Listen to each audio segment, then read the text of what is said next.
نقسم الملف البكالوريوس نمشيهم، يبقى هذول موظف خدمه، حارس، كاتب. جماعه زيد والله وداعتك لا تروح بالحج، والله كلهم مال زيد اكثر من 3000 زين. وحتى اللي بيهن 1800 مسجلهن زيد البكالوريوس، قال هاي مالت ابو سالي. والله انا شفت مال ابو سالي قسما بالله غير 400 وكسور، قسما بالله كلنا نطلعه، كلنا نبدله، حاطه بمكانه. والله ما نقدر نسولف. يقول لك انا انطيت قرص بيد مصطفى، قلت له دخلتين؟ قال لي ايه. واسمع شوي يقول لي ها طلع القرص فارغ. قلت له مصطفى عيب هاي السوالف فارغ. قلت له راح اجيك صحيح فارغ، انت تقدر تدق عليه التليفون يقول له قام ترى القرص فارغ. كان مو سالتك قلت لك دخلتين؟ يقول لي ايه دخلت.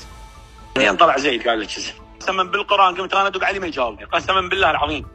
اي والله قسما بالقران. راح يجون الاسبوع اللي عادي، راح يجون رسم عاد ياخذون افادات هم ذاك اليوم. ما اخذوا افاده اي واحد، بس سوالف يعني وضح لنا الفكره كلها. هي حتى نكتب ورئيس الموارد البشريه يقول لك عاد احنا عمي ما اشتغل، هم فعلا ما اشتغل، كل اشتغل مصطفى. يعني هو ما نقول اشتغل مصطفى صح ولا لا؟ عمي ما بينشي واستلمنا من كل القاعه، انا فهمته شرحت له بالتفصيل، من اعداد التدريب من القاعه المركزيه، من قاعه الرماد، من المفتش العام، من المفتش التربوي، من الاشراف الاختصاصي، ومن التظلمات مال ابو سالم. جمعناها خلاص سوينا ملف ودزينا. ايش نقول؟ حتى نفس الحكي اللي بالنزاهه. لا انا وديتها والله. اي لا بالله انا وديتها. لا انا وديتها، وانا وابو اسمه محمد فوزي استلمناه. استلم محمد نفس الاسماء اللي راحت نفسها رجعت. الاستاذ اسامه ايش قال؟ قال احنا عندنا ايش معلومه؟ قال انا اتصلت بموظفه بالماليه فلانه، قال راح ادز لي قرص مال الماليه، قال احنا عندنا قرص مال وزاره، وانا بقيت القرص اللي عندنا. راح اشوف المطابقات اسم واحد. قال علواه ينتهي الموضوع كله. يا عمي والله ما باختلاف له اسم والله.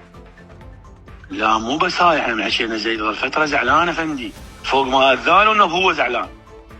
اي والله يعني ما عاجبه الوضع. انا عبد الشيء ضغط علي قسما بالله 2.5 ساعة ترى تحقيق وياي، والله 2.5 ساعة انا قسما بالقران. تالي مو ابو سالي هو اللي عثرنا، ترى كذاب وكلب ابن كلب ابو سالي. حتى البارحه من دز عليه استاذ وسام يحكي بس يريد يطلع نفسه، وانا موثق وانا ما لي علاقه وانا سويت وانا كملت وانا سلمت الاستاذ. وانا قلت عمي صحيح انت ايش بيك عش خايب؟ سلمتني عمي خومات ما كلنا نحطن حابلان يعني، وانا اتفقنا من ذاك اليوم يابا انت صحيح سلمتنا بس عندك 23 24 طلعناها. البارحه قدام الاستاذ وسام قال لا لاني انا قبل ما اجي الكيان طلعت 23 24 صفيت العدد يلا اعطيتكم اياه. شلون كلب ابن كلب قسما بالله. قبل 3 ايام حكيت يا زيد هو خابرني قال له الموضوع مال الملف المحاوري انتهى. شلون؟ قال راح يرجع. قال اتفقنا انا والاستاذ مثنى والوزير بلغنا اللجنه نحط اليه بحيث من اذيكم وراح نراجع الملف. الله شاهد اقسم بالله. انا قلت له وانا قبل كم يوم قلت له لازم يرجع الملف. قلت له اذا ما رجع الملف المحافظه راح يميز، راح يفتحون تحقيق جديد. قلت له راح يجرجرون مصطفى. سبحان الله ثاني يوم جاء تحقيق على مصطفى. فمن خابرني قلت له هسه مصطفى اخبار على بيع درجات، راح يقول ما بعت. بس قلت له لا ما رجع الملف راح يضغطون على الموارد. تعال من دخل معلومات، تعال يا طه، تعال يا انمار، تعال يا علي العيب، تعال يا بلال. راح يقول لك احنا ما دخلنا. هم فعلا الناس ما دخلوا له اسم. راح يقول ما دخل، راح يقول من دخلها، راح يرجعون علي اني وانا مدير عام اقول ما دخلتهن. هيج حاله راح اضطر اقول والله عمي زيد هو جاب القرص هو مصطفى، لان الموارد البشريه قالوا مو احنا دخلناهم.